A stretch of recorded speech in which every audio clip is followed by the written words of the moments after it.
આપ એક તો ગુમરાહ કરો છો, અમને સ્ટેટમેન્ટ જુદું આપો છો, બીએલઓ ને સ્ટેટમેન્ટ જુદું આપો છો. બીજું નહીં આપતા હોય તો કઈ વાંધો નહીં સાહેબ, મારી વાત તો સાંભળો. તમે બધા 26,000 અરજીઓ હાવ ખોટી લીધી છે, હાવ ખોટાને સાંભળો છો તો અમને નહીં સાંભળવાના તમારે? નહીં, હાવ ખોટા. દાખલા તરીકે તમે એક સેકન્ડ, તમે 26,000 ને સાંભળવામાં આવશે. કઈ રીતે સાંભળવામાં આવશે? સાંભળવામાં આવશે બધાને. કઈ રીતે પણ મને સમજાવો તો ખરા. અમિતભાઈ ઓળખો તો ખરા. એનાથી જુદું કહું, તમે દાખલા તરીકે અમારા જિલ્લા પંચાયતના સદસ્ય વિભ્રાન બેચારોયા છે, એને તમે નોમિનેટ કર્યા છે, તમારે તો ફોર્મ ભર્યું છે. વાત સાંભળો, તમારે તો ફોર્મ ભર્યું છે, એના વિરુદ્ધમાં વધો કે આ નાગરિક ખોટો છે, એવા કેટલાક ડેપ્યુટી એવું કઈ રીતે ફોર્મનો નિર્ણય થાય પછી પણ કઈ રીતે તમે પોતે એક જવાબદાર વ્યક્તિ તરીકે કઈ રીતે ખોટું ફોર્મ છે? અચ્છા, જે બીએલઓ છે, મેં આપને ફોન કર્યો હતો, જે બીએલઓ છે જેને 1200 મતનું સર્વે કર્યું છે, તમને આપ્યું છે, એને તમે એને પગાર ગવર્નમેન્ટ આપે છે, એને બીએલઓ ને તમે સન્માન કરો છો, એ બીએલઓ ને તમે નોટિસ આલો છો, વધો નાખે છે કો? નહીં, એવી એક તરફી નહીં સાહેબ, બોલો, એક તરફી કોઈ કોમ્યુનિટીને ટાર્ગેટ બનાવો એ વાત બરાબર નહીં. તમે એક અહીંયા નિર્ણાયક તરીકે અધિકારી તરીકે બેઠા છો. ફોર્મનો નિર્ણય અમે કરીશું. અમે કરીશું. નહીં, તમે કરો તો એ અમારી જાણ તો હોવી જોઈએ સાહેબ. એ નોટિસ ઇશ્યુ થશે. આપણે પહેલા દિવસે એવું કીધું હતું, જેટલા લોકોએ વધારે અરજી આપી છે એનો તમને અમે વધો આપનાર ને બેની તમને રિસીપ આપશું. આપી જે તમને નહીં, પહેલા દિવસે આપવાની વાત કરી, બીજા દિવસે સ્ટેટમેન્ટ બદલી ગયું આખું.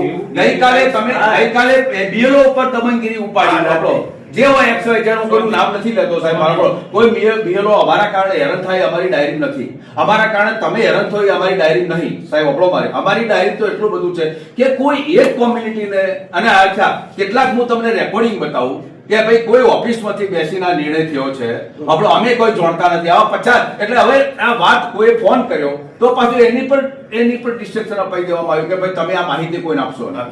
તો હવે જે સાહેબ ખોટું થયું છે, હકીકત છે સાહેબ મારા, તો આપે જરા એની પાછળ ગૌર કરીને નિર્ણય લેવો પડે સાહેબ. તમને કાયદો આપ્યો છે ને તાજવાના તોલ આપ્યા છે સાહેબ, એની ઉપર કુદરત છે. પછી અમને કરી દીધું ફોર્મ આઈએસસી નો કોઈ પણ માણસ આપી શકે છે. બીજી વસ્તુ, ફોર્મ 7 આપ્યા પછી એનો કાયદેસર નિર્ણય થશે.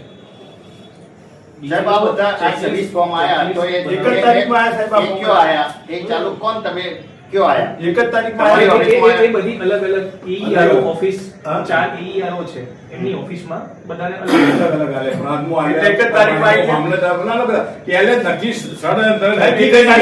સાહેબ તમે જુઓ છો મીડિયા બધું ઇસેન્શિયલ મીડિયા બધા સાહેબ જુઓ છો બધા તમે ઓબળ્યા ખોટા કે આપી જોડતા બલવંતસિંહના ઓફિસમાં તો એના શિક્ષો તમે પકડી લેવા સાહેબ. આપણી ઓફિસમાં સીસીટીવી કેમેરા છે? હા સર, સીસીટીવી કેમેરા સર મારી 1 મિનિટ સાહેબ, 1 મિનિટ સાહેબ જો તમે એક વાત તમે હવે આ લીધું છે જે બીએલઓ બચારા જે આપણે ફાઇનલ કર્યું કે ભાઈ આજે વોટ ફાઇનલ છે, ફેર વધારે જે આવી એટલે ફેર ઇલેક્શન તાલુકા જિલ્લાનો આવે છે એટલે તમારો અમુક બાકાત કરવાના કરશો ને સાહેબ, તમે આ કરશો ને તમે કોણ સાહેબ? શુક્રવારથી તમે ફેરવો સાહેબ, શુક્રવારથી શુક્ર શનિ રવિ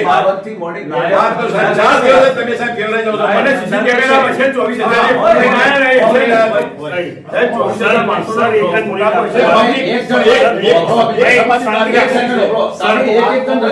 24,000 મારી તો આપને વિનંતી છે કે તમે અમારા જિલ્લાના અધિકારી છો, તાલુકાના, તમારી પાસે ખૂબ મોટા અધિકારો છે. હવે આ જે પરિસ્થિતિ થઈ છે, જેને મત આપવાનો અધિકાર છે એનો અધિકાર ખોટી રીતે છીનવાઈ જાય તો કેટલું વ્યાજબી છે એ આપ સમજી શકો છો. બીજું સર, રાજકીય માણસે પોતાની મનસા સાફલ્ય કરવા માટેનો પ્રયત્ન કર્યો. એક દિવસે 22,000 અરજીઓ આપની પાસે આવે અને તમે એ લોકોને એમ ના કહો, આપ તો અધિકારી છો, આપને ખબર છે કે તમે અરજી આપો છો તો તમારે એવું કહેવું જોઈએ કે તમે આ મતાધિકાર નથી તો તમે એનો એવિડન્સ પુરાવો આપો, એવું આપ સાહેબને કહેવાનું હતું.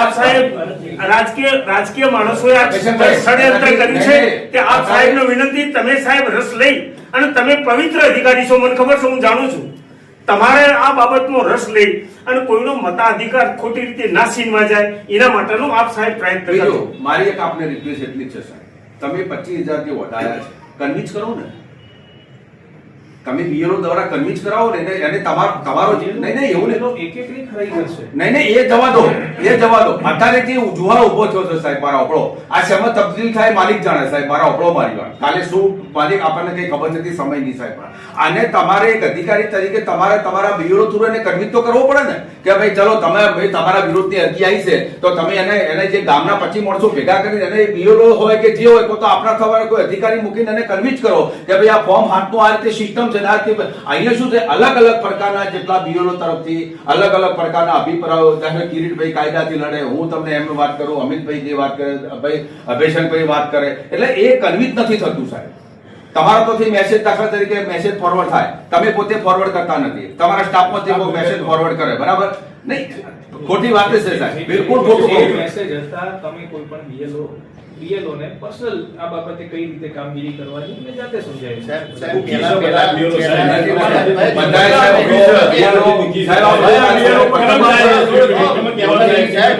સાહેબ પહેલા મને એ સમજાવો કે પરમ દિવસે અમે કાલે મળે ને આપણે કલેક્ટર પરમ દિવસે કલેક્ટરનું મળ્યા અમે મળ્યા એના એક કલાક પછી એવી સૂચના આપવામાં આવી કે કોઈ ફોર્મ ઓનલાઈન કરવાનું નથી. દરેક બીએલઓને એવી સૂચના મળી બરાબર તમારા સિદ્ધપુર પાટણ બધામાં ફરીથી આજે ગઈકાલે એવી સૂચના મળી કે બધા ઓનલાઈન કરવાના તો તમે પહેલા શરૂઆતમાં એવી સૂચના કેમ આપી કે ઓનલાઈન નથી કરવાના તમારી પ્રોસિજર હતી. બીજું સાહેબ કે અમે 1 મહિના પહેલા પાટણની અંદર કલેક્ટરને આવું આવેદન આપ્યું એમાં અમે સ્પષ્ટ લખ્યું હતું કે પાટણ માર્કેટ યાર્ડની અંદર ભારતીય જનતા પાર્ટીના આ હોદ્દેદારોની બીએલઓની મિટિંગ થઈ અને એમાં એવું કહેવામાં આવ્યું કે ભાઈ જે મુસ્લિમ સમાજના હોય તો તમારે 150 થી 200 વોટ વધારે આ લેખિત આપેલું છે તમારે આપવા બરાબર અને એમાં એમને એવું પણ કહ્યું હતું કે તમારા હોદ્દા આપવામાં કોઈ સાબિત તમારે કરવાનું છે નહીં. જે પ્રમાણેની પ્રોસિજર છે એમાં સ્પષ્ટ છે કે આ બધું સાબિત કરવાની જવાબદારી હોદ્દા આપનારની રહેશે એ ફોર્મની અંદર પણ લખ્યું બરાબર અને અમારા ઉપર વાત થઈ ગઈ છે કે તમારા નામ તમારા વાંધો આપતા જશો એટલે તમને કોઈ પૂછશે નહીં. આ બાબત તમારા ધ્યાનમાં હતી કલેક્ટરના હતી કલેક્ટરની પર જ હતી તમારા દરેક આરોને કે તો તમારે એક પ્રેસ કોન્ફરન્સ કરવી હતી જ્યારે તમે આટલી બધી ચૂંટણીના પ્રચારો કરો છો તો તમારે પ્રેસ કોન્ફરન્સ કરવી ભાઈ ખોટો વાંધો આપવો એ ગુનો બને છે. તમને કોઈ ગુમરાહ કરી તમારી ખોટી સહીઓ લઈ અને તમને ખોટો કોઈ વાંધો આપવા જાય તો તમે જાણતા હોય સાચી હકીકત તો જ વાંધો આપજો. તો આટલા બધા હોતા ના આવ્યો લોકોને ખબર આ તો આ જે રેકોર્ડિંગ છે મા બેનનું એવું કે છે આ રેકોર્ડિંગ થાય એ વાત સાચી છે સર ઓફિસમાં બોલાવી ઘણા લોકોની પૂરા ગામમાં સહી કરી છે. મારા ગામના 3651 વોટ સાહેબ મુસ્લિમોના એમાં 2500 1150 બાચી હતી એ કરી દો આપી દો તમે તમારી સત્તા છે મારા ગામમાંથી 771 વધારે એક પણ હિન્દુ નહીં સાહેબ એક પણ સાહેબ કુદરત માફ નહીં કરે સાહેબ કુદરત માફ નહીં કરે ખોટું નહીં સર જે થયું ને ગુજરાતના પૂર્વક થયું.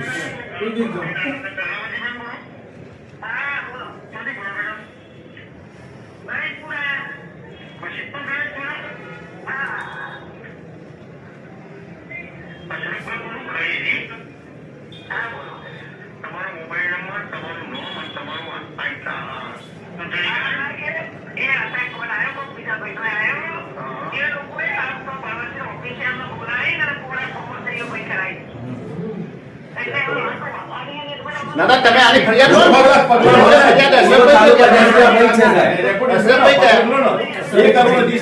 પૂર્વ તાલુકા અશરફભાઈ કોણ છે?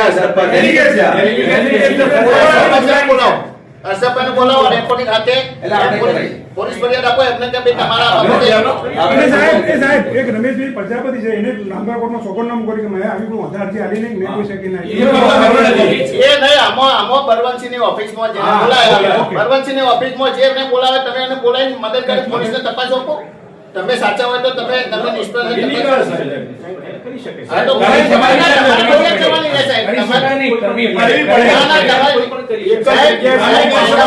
એવું છે કે જે સરકારી ઓફિસની અંદર આવા ડોક્યુમેન્ટ ફોટા રજૂ થયા હોય તો એના ફરિયાદી બનવું પડે બનો તમે મારી એક સાહેબ બીજી રજૂઆત છે સાહેબ પ્રાંત સાહેબ મારી એક રિક્વેસ્ટ છે તમને કે ફોર્મ નંબર 7 માં એક જોગવાઈ છે કે જ્યારે બી ફોર્મ નંબર 7 માં વાંધારજી લેવામાં આવે ને તો વાંધારજીની સાથે આધાર પુરાવા સક્ષમ લેવા જ પડે, તો જ વાંધારજી સ્વીકારવી પડે. બરાબર? તો આપના જોડે વાંધારજી આવી છે, એમાં આપણે આધાર પુરાવા સ્વીકાર્યા સાથે આધાર પુરાવા સાથેની સ્વીકારી છે? આધાર પુરાવા લેવા પડે કે ના લેવા પડે સાહેબ? આપ કહો. લેવા પડે. લેવા જ પડે. ના ના, હું આપને કહું. બતાવો. ફોર્મ સાથે. ફોર્મ આપના જોડે છે સાહેબ, અમારા જોડે તો કશું જવાય નહીં.